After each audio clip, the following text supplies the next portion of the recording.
G'arbiy sohillar, Janubiy Afrikaning jannatmonand tabiati.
Shamol kuchli esyapti. Haftaning 5 kuni mana shunday ob-havo bo'ladi. Bu biz uchun qulay sharoit. Shiddatli ummon to'lqinlarida uchish juda zavqli. Bu yer eng zo'r joy. Bugun havo yaxshi? Ha, juda ajoyib. Bugun yangi manyovrlarni qo'llab ko'rishimiz mumkin. Kechagi ahvol takrorlanmaydi deb o'ylayman. Ha, nima bo'lganda ham omadimizni sinab ko'ramiz. Kecha chamasi 40 metr balandlikka ko'tarildim. Har to'lqin ko'tarilganda shu manyovrni qo'llab ko'rish kerak.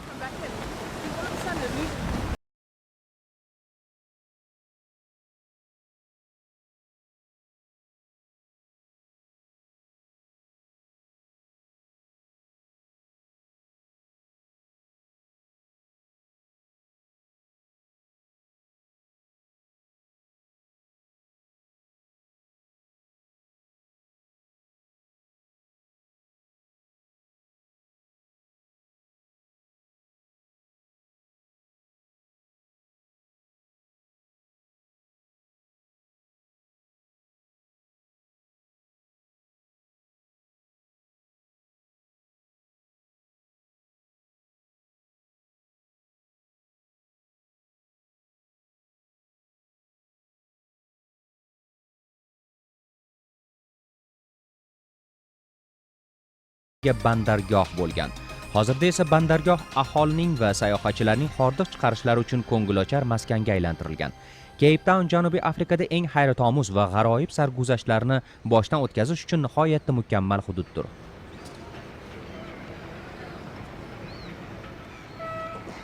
Obulovat sohili sayohatchilarni turfa restoranlar, muzeylar va brend do'konlari bilan o'ziga jalb qiladi. Maydonlarda ko'plab jonli kuy ijrochilarini ham uchratasiz.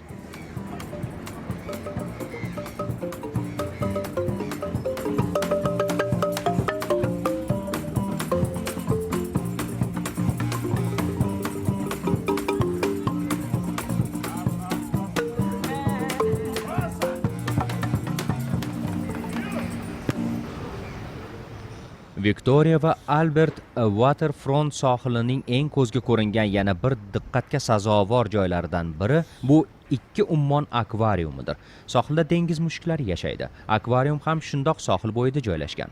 Akvarium nomi G'arbiy Cape hududida ikki ummon Atlantika va Hind ummonlari tutashganligi sharafiga qo'yilgan.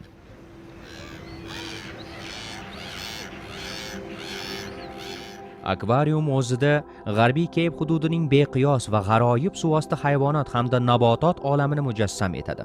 Tashrif buyuruvchilar birgina baliqlarning 3000 dan ortiq turini kuzatishga muvaffaq bo'ladilar. Eng hayratomuz tomoshalardan biri bu 2 million tonna hajmga ega akvariumdagi oq nahanglardir.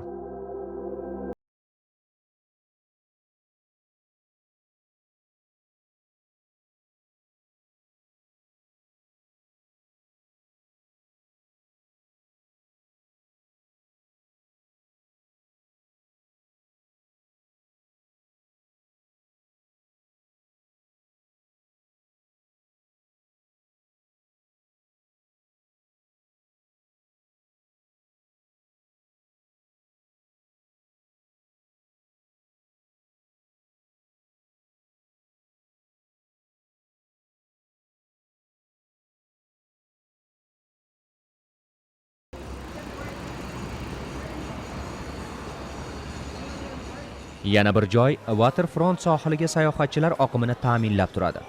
Arxitektor Wayne Hayt tomonidan loyihalashtirilgan ochiq sohildagi restoran maroqli va mazali tamaddi qilish uchun juda qulay yerlardan sanaladi.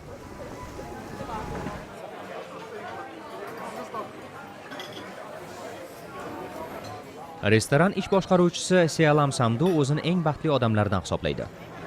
Restoranimiz doim xorrandalar bilan gavjum. Taomlarimiz ham juda mazali, hamda tez tayyorlaymiz. Demak, taomlarni kutib qolmas ekanmizda. Ha, oshpazlarimiz juda tez tayyorlashadi. Kun issiq bo'lishiga qaramay xorrandalar ochiq havoda soyabon ostida o'tirishni ma'qul ko'radi. Bugun havo yaxshi, siz o'tgan dam olish kuni kelmadingiz. Shamol qanday bo'lishini ko'rar edingiz. Bunday paytda tashqariga joy qilmaymiz.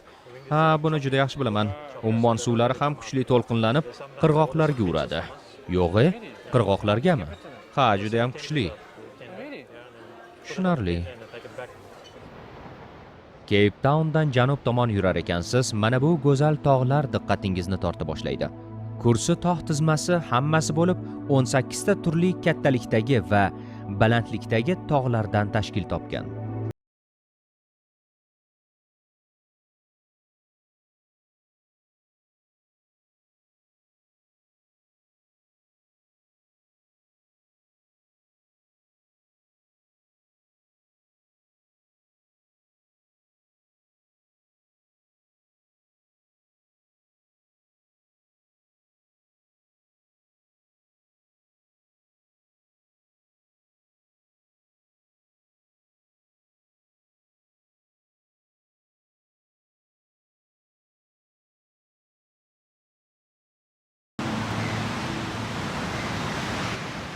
Clifton ko'rfaziga sayohatchilar quyosh vannasini qabul qilish uchun tashrif buyuradilar.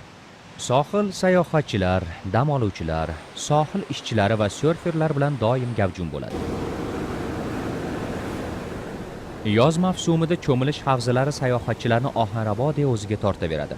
Oq qumli sohillar ummon suvlarida viqorli tog'lar soyasi ostida oltindek jilolanadi.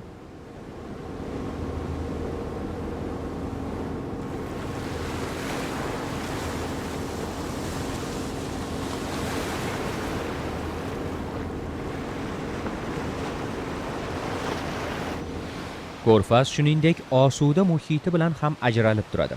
Bu yerda shahar shovqinidan xoli bo'lgan holda huzur olishingiz mumkin. Sohildagi uylar ham oddiygina qurilgan. Butun sohil bo'yi turar joylari arxitekturasi an'anaviy qishloq ko'rinishini eslatib yuboradi. Bu yerda oddiylik va yengillikdan bahra olasiz. Dengiz mavjlari ovozi sizning oromingizga o'zgacha huzur bag'ishlaydi. Uylar dizayni atrof muhit dengiz va tabiat bilan hamohang qurilgan.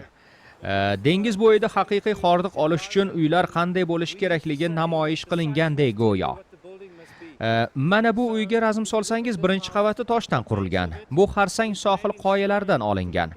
Oppoq toshlardan qad ko'targan yog'och uy atrofga bir butun uyg'unlik taqdim etyapti. Uyning barcha deraza va eshiklari ham imkon qadar ochiq ummon tomon yuz tutgan. Ko'ryapsizmi? Naqadar ajoyib arxitektura. Qoyil. Bu yerda hayot tabiat bilan uyg'unlikda kechadi.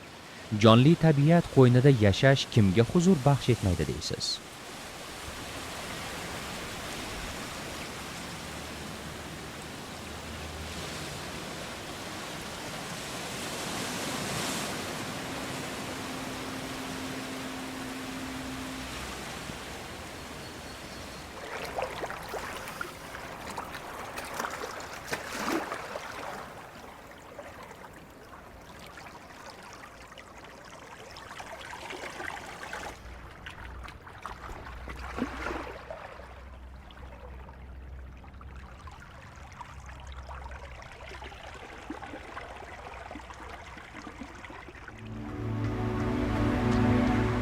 Clifton ko'rfazi bo'ylab ezgu umidlar ko'rfaziga yo'l olgan har qanday yo'lovchi ummon va sohil bo'yining hayratomuz hamda betakror manzarasidan bahramand bo'lib ketadi. Ezgu umidlar ko'rfazi yarim orol kabi janub tomonga 50 kilometr cho'zilgan. Butun ko'rfaz hududi milliy bog' sifatida himoya ostiga olingan. Wayne Hayt bu yerga tez-tez tashrif buyurib turadi. Me'mor bo'lish bilan birgalikda Wayne Janubiy Afrika hayoti jamiyati a'zolaridan biri sanaladi. Jamiyatdagi vazifam omadli va ishbilarmon kishilar bilan uchrashish hamda ularning tajribasi haqida ma'lumot yig'ishdan iborat. Ularning tajribalari ko'pgina yangi ish boshlayotganlarga o'rnak bo'lishi mumkin. Sayohat qilishni sevaman. Ayniqsa dengiz sohili meni o'ziga tortaveradi. Ko'rfaz o'zida ko'plab noyob jonivorlarni, jumladan dengiz qushlarini ham mujassam etadi. Wayne'ning kuzatuvlari jamiyatga atrof muhit va undagi jonivorlar ahvolidan xabardor bo'lishga katta yordam beradi.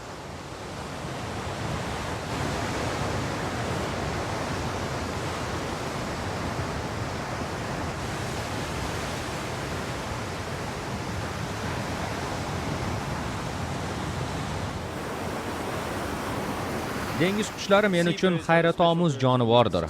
Ular dengiz, to'lqinlar hamda shamol kabi tabiat kuchlari bilan hamkorlik o'rnatgan. Sohilga ham aynan qushlarni kuzatish uchun kelaman.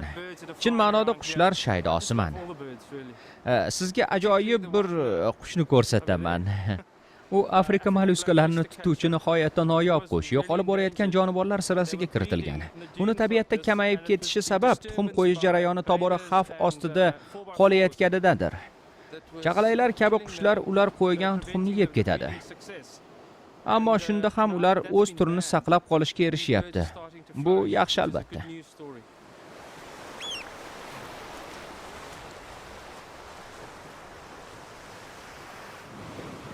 Ezgu umidlar ko'rfazi suv osti qoyalari bir paytlar dengizchilarni vahimaga solar edi. Yarimorol atrofidagi dengiz ko'plab kemalarning halokatga uchrashiga sabab bo'lgan edi. Ezgu umidlar ko'rfazi Afrika qit'asining eng janubiy nuqtasidan biri sanaladi. Yarimoroldan sharq tomonga Falls ko'rfaziga dengiz yo'li ochiladi. Dengizning bu qismidagi to'lqinlar ortda qolgan ko'rfaz to'lqinlari kabi shiddatli emas, ammo dam olish kunlari buni aksiga guvoh bo'ldik.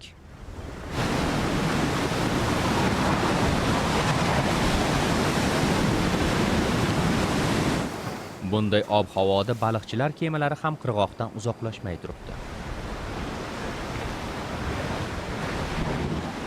Kalk bandargohida joylashgan Bistro bandargoh taomlari tamadduxonasida tanovvul qilish bunday ob-havodagi g'aroyib yoqimli mashg'ulot bo'lsa ajab emas.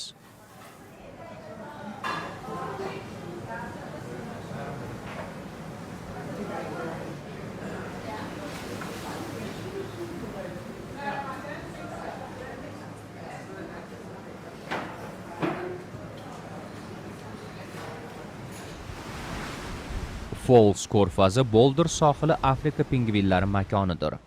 Ular Afrikadagi yagona pingvinlar turi hisoblanadi.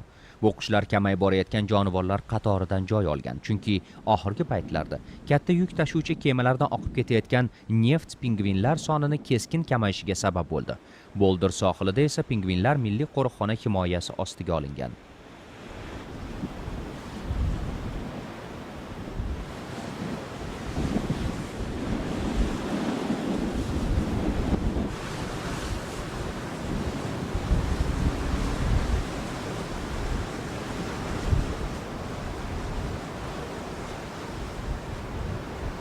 Falls ko'rfazining yana diqqatga sazovor joylaridan biri Muizenberg hududidir. Bu yerni Janubiy Afrikada surfing sport turi dunyoga kelgan yer deb ataydilar. Muizenberg sohillarini mohir qo'riqchilar doim nahanglardan himoya qilib turishadi. Fezergord ana shunday kuzatuvchilardan biridir. Falls ko'rfazi suvlari bahaybat oq nahanglar hujumidan doim talofat ko'radi, chunki oq nahanglar odam sharpasini dengiz mushugi deb qabul qiladi.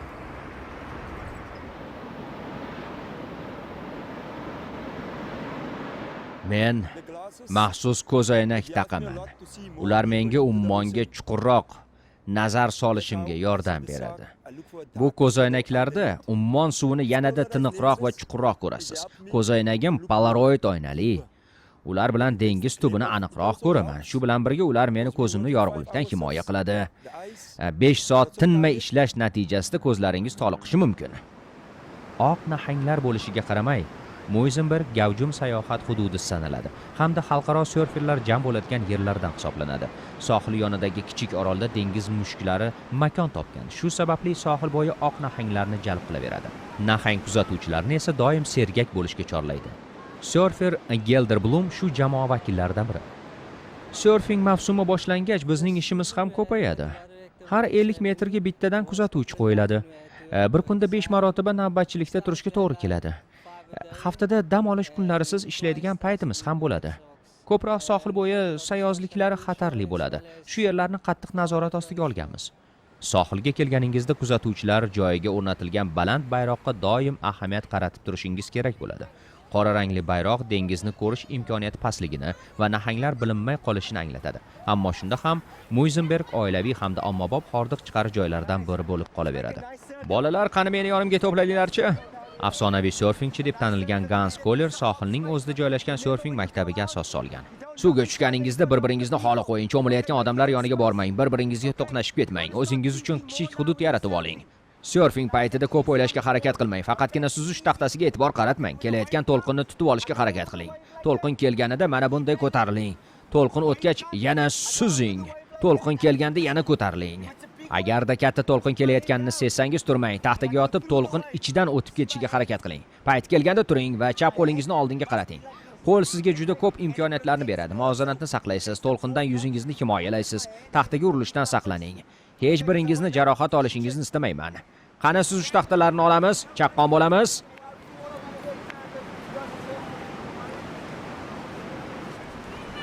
O'zingizda yashinib yotgan iste'dodni aynan shu yerda kashf qilishingiz mumkin. To'lqinlar sizga xuddi shunday imkoniyatni taqdim eta oladi. Kim bo'lishingizdan qat'iy nazar bir marotaba to'lqinlarga o'rgandingizmi, undan voz kecha olmaysiz. Surfing qalbingizga yangi va jo'shqin ishtiyoq bera oladi. Men o'zim ham shu ishtiyoq bilan yashayman. Hayotimni ko'p marotaba tahlika ostiga qo'yganman, ammo omadim kelib ularni yengib o'tganman. Bolalarga albatta bunday narsalardan saboq bermayman. Men sohilni va to'lqinlarni sevaman. Hayotimni surfingsiz tasavvur ham qila olmayman. Bu juda ajoyib sport turi. 1990-yillar buyon surfing tashkiloti ushbu sohilda minglab mashhur surferlarni kashf eta oldi.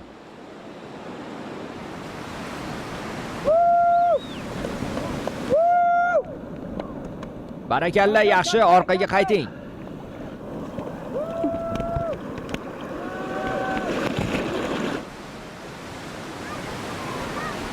Qara, to'lqin kelyapti. Oshib o't. Barakalla. Mana shu tarzda davom et. Yaxshi suzaver. Yaxshi, yaxshi. Suzaver.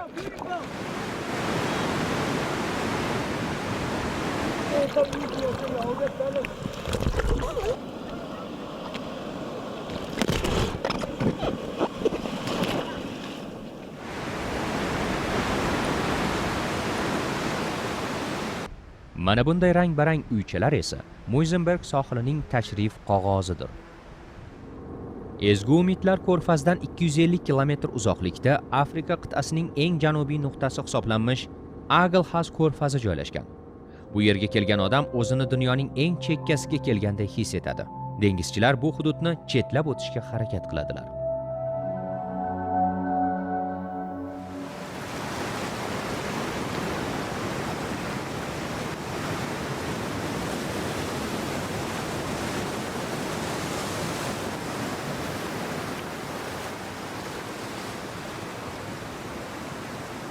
Ko'rfazning Kessi sohilidagi kichik qishloq sayohatchilarni mana bunday oq rangdagi uylari bilan o'ziga jalb qiladi. Bu yer Janubiy Afrika sohillarining eng ko'p suratga olinuvchi yerlaridan biri ekanligi ma'lum bo'ldi. Qishloqning milliy meros sifatida tan olinishi ham ko'plab sayohatchilar oqimini ta'minlaydi. E'tiborni tortuvchi oq uylar haqida mahalliy aholining fikri tamomila boshqachadir.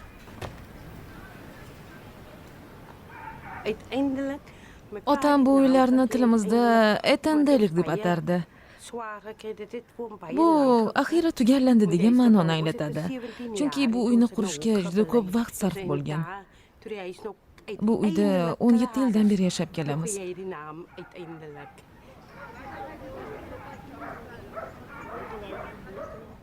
Bir necha yil qurilgan uy nihoyatda bitganda otam uni axiyri tugallandi deb nomlagandi. Kessi sohilida sayohatchilarni juda yaxshi qarshi olamiz. Ular kelib uylarimizni suratga oladilar. Ularni haydamaymiz, ammo ular olgan suratlariga haq to'lamaydilar. Biz bundan umuman foyda ko'rmaymiz axir.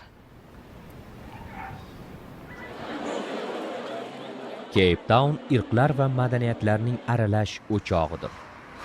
World Cup, shuningdek, Malay Kod deb tanilgan hudud osiyolik xalqlar yashaydigan tuman sanaladi. Uylarning turfa ranglariga bo'yalgani hududga o'ziga xos jozibadorlik bag'ishlaydi.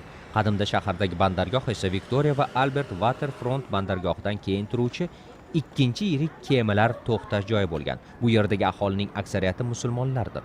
Bu yerda boshqa din vakillari ham tinchlikda va hamkorlikda hayot kechiradilar.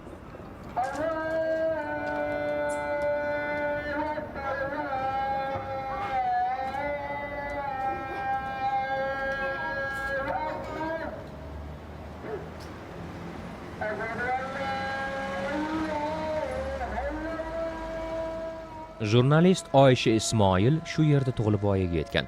U 1991-yilda yopilgan Robin oroliga ruxsat berilgan muxbirlar orasida birinchilardan bo'lib qadam qo'ygan edi. Robin oroli Cape Towndan 12 kilometr uzoqlikda joylashgan. Bu orolda mashhur siyosatchi va arbob Nelson Mandela 27 yil umrini qamoqda o'tkazgan. Har safar Robin oroliga qadam qo'yarkanman, ichimdagi hissiyotlar jo'shib ketadi. Robin oroli ichki kechinmalaringizni hamda tuyg'ularingizni tartibga solishga yordam beradi. Bu borada ko'plab maqolalar yozganman. Bu yerda bir necha yil qamoqda yotgan odam qanday qilib millat qahramoni hamda yo'lboshchisi bo'la oldi? Hozirgi kunda Robin oroli sayohatchilar uchun o'z eshigini ochgan. Ekskursiyani esa sobiq nazoratchilardan biri Matsulani Mubasu olib boradi. Bu haqda har kuni so'zlab berish sizni xafa qilmaydimi? Ba'zida juda ta'sirlanib ketaman. Ba'zilarning ko'ziga yosh keladi, ba'zilar beparvo bo'ladilar. Ammo bu juda ta'sirli holat. Judayam. Tushunarli. Mana bu B bo'limi. Janob Mandela 27 yil umrini faqatgina bitta kamerada o'tkazgan. U haqiqiy faylasuf edi. Qoyil. Mana uning kamerasi.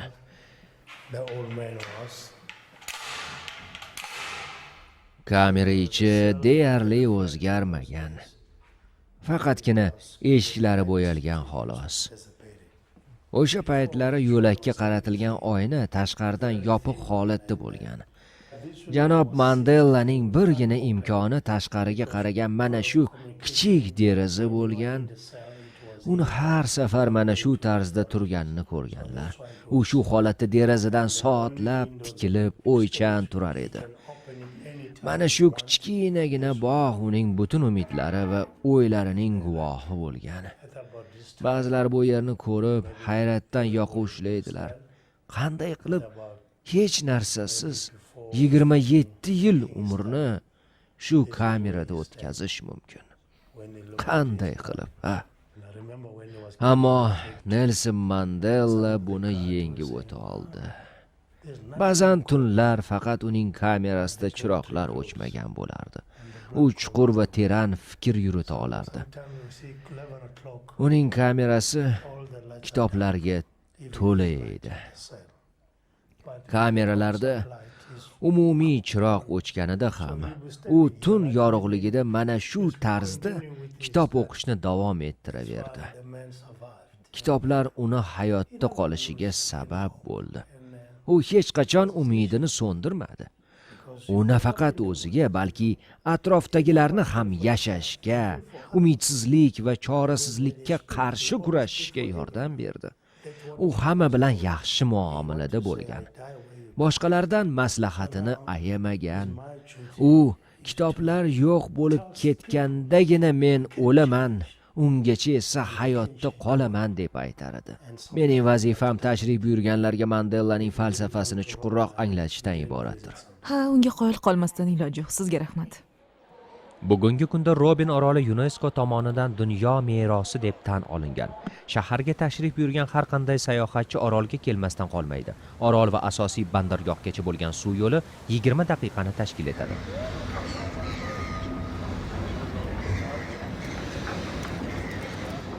Nelson Mandela Janubiy Afrikaning birinchi qora tanli prezidenti sharafiga sohil bo'yida bronza haykali o'rnatilgan. Uning yonida esa yana 3 ta Nobel mukofotiga sazovor bo'lgan davlat arboblari haykali qad ko'targan. Ular ham Janubiy Afrika davlatining yangi bosqichiga o'tish davrida demokratiya asoschilaridan bo'lganlar. Sohil suvlarida esa kunning oxirgi surferlari suvdagi parvozlarni yakunlash taraddudida. Cape Townda quyosh botishi ommaviy tomoshalardan biri bo'lib qolgan. Bugun tushdan keyin surferlar ajoyib manyovrlarni qo'llayaptilar. Ha, to'g'ri qarang, juda ajoyib sakrash bo'ldi. Barakalla. Cape Townda doim shunaqa. Sohillar odamlar bilan gavjum. Quyosh asta-sekin kursi tog'lar ortiga o'tib ketadi. Bu paytda ummon nihoyatda go'zal tusga kiradi. Quyosh botishi chin ma'noda zavqli hamda hayratomuz manzarani vujudga keltirar ekan. Tong otishi bilan Janubiy Afrikaning jannatmonand sohillari hisoblanmish g'arbiy Cape hududini yana go'zallik va nafosat olami chulg'ab oladi.